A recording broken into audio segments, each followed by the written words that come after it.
Radio active ક્ષયનો નિયમ. તો મિત્રો, નેક્સ્ટ જે આપણી થિયરી છે એ છે રેડિયો એક્ટિવ ક્ષયનો નિયમ. તો લાસ્ટ લેક્ચરની અંદર આપણે રેડિયો એક્ટિવિટી જોયેલી હતી કે બેક્વેરેલ દ્વારા એની શોધ કરવામાં આવેલી હતી, બરાબર. અને આપણે જોયું હતું કે રેડિયો એક્ટિવિટી શું છે. તો રેડિયો એક્ટિવિટી જે છે એ એક ન્યુક્લિયર ઘટના છે અને એમાં અસ્થાયી ન્યુક્લિયસ છે એ પોતે ક્ષય પામે છે અને પોતાની અંદરથી કેટલાક રેડિયો એક્ટિવ વિકિરણોનું ઉત્સર્જન કરે છે. આ ઘટનાને આપણે રેડિયો એક્ટિવિટી તરીકે ઓળખેલી હતી. ત્યારબાદ એ પણ જોયું હતું કે ભાઈ રેડિયો એક્ટિવિટીમાં 3 ટાઈપ હશે: આલ્ફા ક્ષય, બીટા ક્ષય અને ગેમા ક્ષય. તો આ 3 પણ મેં તમને ડિટેલમાં સમજાવેલા હતા કે આલ્ફા ક્ષયની અંદર જે છે એ તમારી પાસે રહેલો પદાર્થ છે એમાંથી આલ્ફા એટલે કે હિલિયમનું ન્યુક્લિયસ જે છે એ છૂટું પડશે, બરાબર. બીટા ક્ષય જે છે એમાં તમારી પાસે રહેલો પદાર્થ છે એમાંથી એક ઇલેક્ટ્રોન છે છૂટો પડશે અને ગામા ક્ષયમાં એ વિકિરણ છૂટું પડશે.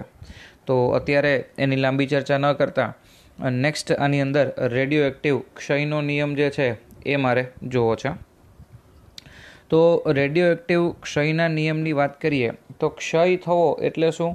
તો કે ક્ષય થવો એટલે કે એની અંદર ઘટાડો થવો, એનું પ્રમાણ જે છે એ ઓછું થવું, બરાબર. હવે મિત્રો, હું તમને એક એક્ઝામ્પલ આપું કે સપોઝ તમારી પાસે જે છે એ 2000 રૂપિયા રહેલા હોય, તો આ 2000 રૂપિયામાંથી તમે 500 રૂપિયા જે છે એ વાપરી નાખો છો, ઓકે. એટલે તમારી પાસે 1500 રૂપિયા બાકી રહે છે.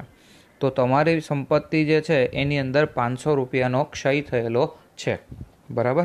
તો હવે છે ને મિત્રો, વસ્તુ એવી છે કે રેડિયો એક્ટિવ ક્ષયનો નિયમ છે એ નિયમ કંઈક એવો છે કે આપણે ધારી લઈએ કે delta n by delta t is directly proportional to n. હવે આ કેવી રીતે છે એકચ્યુઅલી ધારવાનું નથી. આનું હું તમને આખું એક એક્ઝામ્પલ આપું, એક વાર્તા તમને કહું, એક સ્ટોરી કહું, બરાબર. એ સ્ટોરી ઉપરથી છે ને તમને એક્ઝેક્ટલી આ બાબત સમજાઈ જશે. કારણ કે delta n by delta t ચલે છે એન, એમાં ડેલ્ટા એન શું છે? ડેલ્ટા એન એટલે કે ક્ષય પામતા ન્યુક્લિયસની સંખ્યા છે, બરાબર.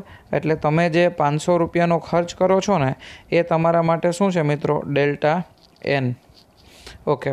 ડેલ્ટા ટી, સપોઝ આપણે એમ વિચારીએ કે તમે એક દિવસની અંદર જે છે એ તમે આ 500 રૂપિયાનો ખર્ચ કરો છો, તો પછી મિત્રો તમારા માટે આ જે ડેલ્ટા ટી છે, ઓકે, તો ડેલ્ટા ટી એના બરાબર શું થઈ જશે? 1 દિવસ. અને પ્રોપોર્શનલ ટુ જે આપેલું છે એ પ્રોપોર્શનલ ટુ એન, એન એટલે તમારી બાકી રહેલી સંપત્તિ, બરાબર. એટલે આ શું કહેવા માગે છે કે કોઈ પણ એક કણ છે એમાંથી ક્ષય થવાનો દર એ બાકી રહેલા ભાગ ઉપર આધાર રાખે છે, એની સ્પીડ. કારણ કે અપોન ડેલ્ટા ટી છે એટલે એ શું બતાવશે? સ્પીડ બતાવશે, બરાબર. તો એ સ્પીડ જે છે ને એ બાકી રહેલા બાબતો ઉપર આધાર રાખે છે. હવે એના માટે છે ને મિત્રો, હું તમને એક એક્ઝામ્પલ આપું અને એક્ઝામ્પલ સમજવા માટે આપણે થોડું બ્લેન્ક પેજ કંઈક હોય ને તો મજા આવે, ઓકે. તો ધારી લ્યો કે હું જે છે એ તમને અથવા તમારા ફાધર જે છે એ તમને 2000 રૂપિયા આપે છે, બરાબર. તમને શું આપે છે? 2000 રૂપિયા. પહેલી તારીખે તમને 2000 રૂપિયા આપે છે. ધ્યાનથી સમજજો મિત્રો આખી સ્ટોરી, એટલે આખું સમજાઈ જશે. હવે તમને કીધું હોય છે કે બેટા આ 2000 રૂપિયા તારે 1 મહિના સુધી ચલાવવાના છે, તમારી પોકેટ મનીના સ્વરૂપમાં 2000 મળે છે. હવે આ 2000 તમને મળશે એટલે માની લ્યો કે તમારા ફ્રેન્ડ જે છે એ સાંજે તમને એમ કહેશે કે ચલ ભાઈ આપણે જે છે એ ક્યાંક પિઝા ખાવા જઈએ, બરાબર. એટલે તમને એમ થાય કે ભાઈ પિઝા ખાવા જઈએ, હાલો જઈએ. ખિસ્સામાં 2000 રૂપિયા પડેલા છે, 700-800 રૂપિયાના પિઝા ખાઈએ તો એનાથી કાંઈ ફેર પડશે નહીં. એટલે જે છે ને એ તમે શું કરો છો? તો કે સપોઝ ડેલ્ટા ટી એના બરાબર 1 દિવસની અંદર શું કરો છો? તો કે તમે જે છે એ પિઝા ખાવા જાઓ છો અને તમે પિઝા કેટલા રૂપીસના ખાઓ છો? સપોઝ 800 રૂપીસના પિઝા ખાઓ છો અને તમારી પાસે બાકી કેટલા રહે છે? 1200 રૂપિયા બાકી રહે છે, ઓકે. હવે જે છે મિત્રો એ શું થશે કે બીજા દિવસે તમારા ખિસ્સાની અંદર બાકી રહેલા રૂપિયા છે 1200 અને 1200 એટલે તમારા માટે એન. હવે બીજા દિવસે જે છે એ તમારો બીજો એક ભાઈબંધ આવે છે. એ એમ કહે છે કે ચાલ ભાઈ આપણે જે છે પિઝા ખાવા જઈએ. મેં સાંભળ્યું હતું કે તે ઓલા દોસ્તારને પિઝા ખવડાવ્યા, બરાબર, તો મને નહીં ખવડાવ. એટલે તમને એમ થશે કે સાલું 2000 રૂપિયા ખિસ્સામાં હતા, 30 દિવસ ચલાવવાના હતા, આ એક જ દિવસમાં 800 જતા રહ્યા. હવે જો હું આજેના જે 800 જે છે એ બીજા ખર્ચી નાખું તો મારી પાછળ ખાલી 400 રૂપિયા વધે. એટલે જો મિત્રો, તમારા ખિસ્સામાં રહેલો જથ્થો ઓછો થયો.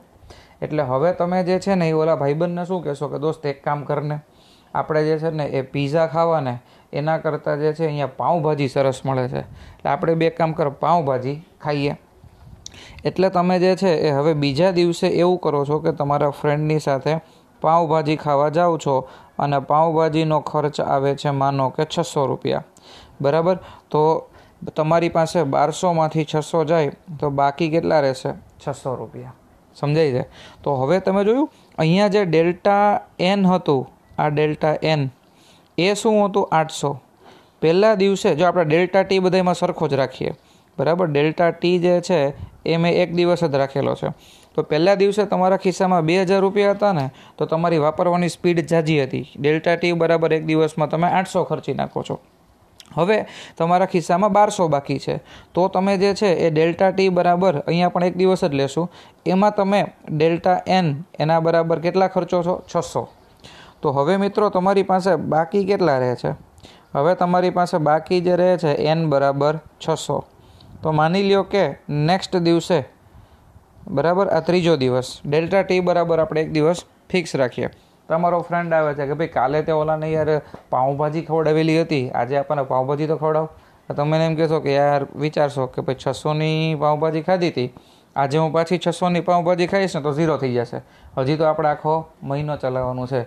એટલે તમે એને એમ કહેશો કે એક કામ કરો, પાઉંભાજી નહીં, આપણે પાણીપુરી ખાઈએ. એટલે તમે 100 રૂપિયાની પાણીપુરી ખાશો. બાકી કેટલા રહેશે તમારી પાસે? 500.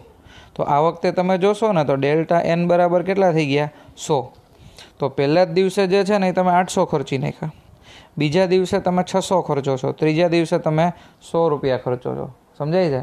હવે માનો કે ચોથા દિવસે કોઈ ભાઈબંધ આવે તો આપણને ખબર છે કે 500 જ વધ્યા છે, તો એમ કહેશે કે ભાઈ શું કરવાનું છે? તો આપણે એને એમ કહેવાનું કે ચાલ ભાઈ હું તને વડાપાઉં ખવડાવું. તો વડાપાઉં ખાવા જશો તો વડાપાઉંનો ખર્ચો કેટલો થાય? તો વડાપાઉંનો ખર્ચો થાય 60 રૂપિયા, બરાબર. તો આમાંથી 60 જાય તો કેટલા બાકી રહેશે? તો કે 440. સમજાય છે? તો પહેલા દિવસનો ખર્ચો 800, બીજા દિવસનો ખર્ચો છે એ 600, ત્રીજા દિવસનો ખર્ચો 100, ચોથા દિવસનો 60. ખ્યાલ આવે છે? એટલે આ રીતે જે છે તમારા ખિસ્સામાં જેમ ઓછામાં ઓછા પૈસા બાકી હશે ને એ રીતે તમે લોકો જે છે તમારો ખર્ચ કરવાનો દર છે, સમય દર, એ ઘટાડશો. ફરીથી યાદ કરી લો, પહેલા દિવસે 2000 હતા એટલે તમે ફટાફટ 800નો ખર્ચ કરી દીધો. પછી બીજા દિવસે 1200 હતા એટલે ખર્ચ તમે 600નો કરો છો. ત્રીજા દિવસે તમારી પાસે 600 હતા તો તમે ખર્ચ કેટલાનો કર્યો? 100. પછી 500 હતા તો ખર્ચ ખાલી 60નો કરો છો. હવે 440 છે ને તમારી પાસે કોઈ આવે કે એમ કે ભાઈ હાલો હજી કંઈક નાસ્તો કરવા જવું છે, તો હજી તમારે એનાથી કંઈક સસ્તું ગોતવું પડે. કહેવાનો મતલબ એ છે કે તમારો ખર્ચ કરવાનો જે દર છે, ખર્ચ કરવાનો સમય દર, ખર્ચ છે તમારો ડેલ્ટા એન, દર એક દિવસની આપણે વાત કરી દીધી, એટલે કે ડેલ્ટા ટી. એ તમે ખર્ચ કેવી રીતે કરશો? ડાયરેક્ટલી પ્રોપોર્શનલ ટુ તમારા ખિસ્સામાં બાકી રહેલા પૈસા, એટલે કે એન. તો અહીંયા જે છે એ યુરેનિયમની અંદર પણ પરમાણુમાં કંઈક આવું જ છે. ડેલ્ટા એન એટલે કે વિભંજન પામતા ન્યુક્લિયસની સંખ્યા, બરાબર. ડેલ્ટા ટી એટલે કે સમયગાળો, અને is directly proportional to n. મતલબ શું? તો કે બાકી રહેલા હશે ને એના પ્રમાણમાં થશે. એટલે માની લો કે સ્ટાર્ટિંગમાં કોઈ યુરેનિયમ છે, એના ન્યુક્લિયસ 1000 જેટલા છે, તો પોસિબલ છે કે 1 સેકન્ડમાં 200 જેટલા ન્યુક્લિયસ જે છે એ વિભંજન પામે. હવે 800 ન્યુક્લિયસ બાકી છે, તો પોસિબલ છે કે એના પછીની જે 1 સેકન્ડ છે એમાં 100 ન્યુક્લિયસ વિભંજન પામે, પછીની 1 સેકન્ડમાં 50, પછી 25, પછી 12, એક્સેટ્રા. કહેવાનો મતલબ એ છે કે જેમ તમારી પાસે બાકી રહેલી ક્વોન્ટિટી ઘટતી જશે એમ તમારી ખર્ચ કરવાનું જે રેશિયો છે, એ દર છે, એ પણ ઘટતો જશે. એટલે એના ઉપરથી જે છે એ અહીંયા પેલું સ્ટેટમેન્ટ આપેલું છે કે ભાઈ વિભંજન છે, વિભંજન જે છે એ કઈ રીતે આપણે નક્કી કરશું? તો વિભંજન નક્કી કરવા માટે delta n by delta t is directly proportional to n. અને હવે પ્રોપોર્શનાલિટીની સાઇન દૂર કરો તો તમારે એક કોન્સ્ટન્ટ મૂકવો પડે, અને કોન્સ્ટન્ટ જે છે એ કોન્સ્ટન્ટને આપણે લેમ્બડા કહીએ છીએ. લેમ્બડા એટલે રેડિયો એક્ટિવ ક્ષય નિયતાંક અથવા વિભંજન માટેનો અચળાંક. તમે જ્યારે ઇંગ્લિશ બુક યુઝ કરશો ત્યારે આને વિભંજન એટલે ડીકે અને અચળાંક એટલે કોન્સ્ટન્ટ. તો લેમ્બડાને એ લોકો કહેશે ડીકે કોન્સ્ટન્ટ.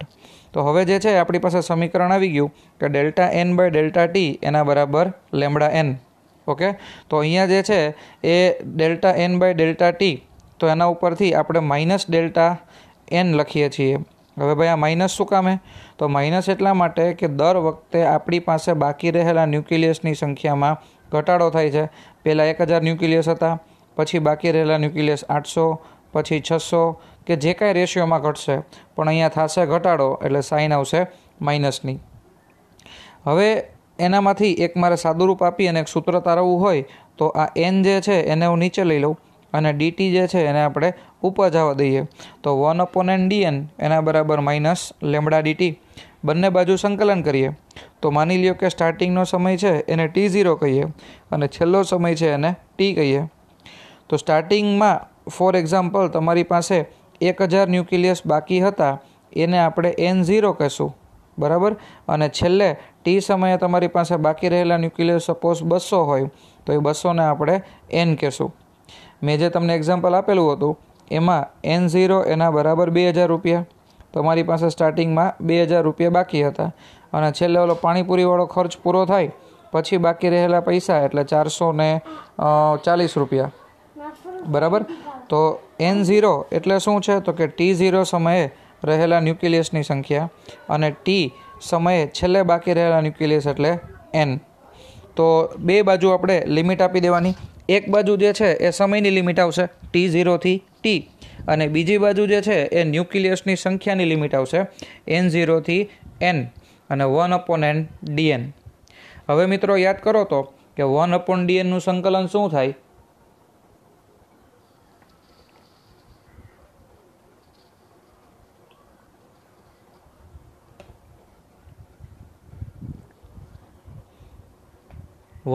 dn નું સંકલન થશે ln of n. Right, technical issue હતો એટલે જરા અવાજ બંધ થઈ ગયો હતો. ઓકે, તો 1/n જે છે એનું સંકલન થશે ln of n. હવે ln of n છે તો પહેલાં અપર લિમિટ આપો, તો અપર લિમિટ આપશો n અને માઇનસ લોઅર લિમિટ છે n0, તો ln of n minus ln of n0. જમણી બાજુ મિત્રો જે છે એ અહીંયા તમે જોઈ શકો છો કે સંકલન dt, આનો જવાબ જે છે એ કંઈક આવો થયો છે, માઇનસ લેમ્બડા અહીંયા આવશે t અને t0 થી t. આ કેવી રીતે થયું? આ વિચારો તો મિત્રો કેવી રીતે થયું? રાઈટ, તમે જે વિચારો છો એ સાચું છે, બરાબર. અહીંયા કાંઈ નથી એટલે શું આવશે? 1. તો 1 dt જે છે 1 નું સંકલન થઈ જશે t, અને પછી અપર લિમિટ t માંથી લોઅર લિમિટ t0 આપણે બાદ કરશું, અને અપર લિમિટમાંથી લોઅર લિમિટ તમે બાદ કરશો, આગળ માઇનસની નિશાની આપણે યથાસ્થિતિમાં રાખેલી છે, એના ત્યારે આપણે કોઈ પણ જાતનો ચેન્જ કરવો નથી. હવે સ્ટાર્ટિંગનો સમય છે એને તો આપણે જનરલી t બરાબર 0 સમય જ લઈએ છીએ. તો t બરાબર 0 સમયથી જો આપણે ગણતરીની શરૂઆત કરતા હોઈએ તો આ સમીકરણમાં પણ તમે t બરાબર 0 મૂકી શકશો. તો t બરાબર 0 લેશો તો સૌથી પહેલાં જે છે એ ડાબી બાજુ ln of n minus ln of n0 છે એનું સાદુરૂપ જે છે એ શું થશે? તો લોગની અંદર બાદબાકીને તમે કયા સ્વરૂપમાં લખી શકો? વિચારો તો. રાઈટ, ભાગાકાર, બરાબર. તો ln of n minus ln of n0 એની બદલે ln of n by n0, અને જમણી બાજુ જે છે એ હવે આ પદ તો નીકળી ગયું, તો માઇનસ લેમ્બડા ટી. ઓકે, અહીંયા એક લેમ્બડા લખવાનો રહી ગયેલો છે, તો માઇનસ લેમ્બડા ટી. હવે માની લ્યો કે મારે જે છે એ આ lnને દૂર કરવું છે, તો બંને બાજુ મારે જે છે શું કરવું પડશે? ઇન્વર્સ લેવું પડશે, અથવા તમે આમ પણ લખી શકો કે આને કહેવાશે log e બેઝમાં n/n0. અને જો મારે લોગ દૂર કરવું હોય ને તો e આ બાજુ જાય તો માઇનસ લેમ્બડા ટી છે એ ક્યાં આવી જશે? ઈના ઘાતમાં ઓકે તો n/n0 એના બરાબર e⁻ અને હવે n0 ને સામે જવા દો તો આ આપણું કામનું સૂત્ર થઈ ગયું n બરાબર n0 e⁻ અથવા આ n છે એ સમયની સાથે બદલાય છે. તમારી પાસે સ્ટાર્ટિંગમાં 2000 હતા, પછી જે છે એ કેટલા થાય છે 800નો ખર્ચ કરેલો હોય તો સપોઝ 200 1200, એમાંથી 600નો ખર્ચ થાય તો 600, પછી 100નો ખર્ચ થાય તો 500. તો આ જે n છે એ સમયની સાથે બદલાય છે. તો એ સમયની સાથે બદલાતું વિધેય છે એટલે તમે એને n of t પણ લખી શકો. ખાલી n લખશો તો પણ ચાલશે. તો રેડમાં જે મેં બોલ્ડ કરેલું છે એ તમારે દાખલા માટે યાદ રાખવાનું છે. હવે આને ટેક્સ્ટબુક સરખાવે છે કોઈ પણ બલ્બ હોય એની સાથે, કે સપોઝ તમારી પાસે 1000 જેટલા બલ્બ હોય તો 1000 જેટલા બલ્બનો જીવનકાળ અને જે છે એ એક સમાન રહેશે. એને અને તમે યુરેનિયમને સરખાવી શકો નહીં. ટૂંકમાં માની લ્યો કે તમારી પાસે કોઈ બલ્બ છે એનો જીવનકાળ 10 કલાકનો છે, બરાબર. તો 10 કલાકમાં શું થશે કે દરેક કલાકે એમાંથી મળતો પ્રકાશ એક સરખો હશે. પણ યુરેનિયમ છે એ યુરેનિયમની અંદર એવું નહીં હોય. યુરેનિયમની અંદર શું થશે કે 10 કલાક હોય એનો જીવનકાળ, તો પહેલી કલાકમાં જે કિરણો નીકળશે એ વધારે નીકળશે, બીજી કલાકમાં જથ્થો ઓછો થઈ ગયો તો કિરણો જે છે એ ઓછા નીકળશે, ત્રીજી કલાકમાં એનાથી ઓછા, ચોથી કલાકમાં એનાથી ઓછા અને પાંચમી કલાકમાં એનાથી પણ ઓછા. એટલે કે ઉત્સર્જિત થતા કિરણોનો દર છે એ ધીરે ધીરે ઘટતો જશે. ટૂંકમાં આપણા રોજબરોજના જીવનમાં જે વસ્તુઓ આપણે વાપરીએ છીએ તો રેડિયો ન્યુક્લાઇડ્સ છે એ એને અનુસરશે નહીં. એ બધા શેને અનુસરે? ચરઘાતાંકીય નિયમને અનુસરે, બરાબર.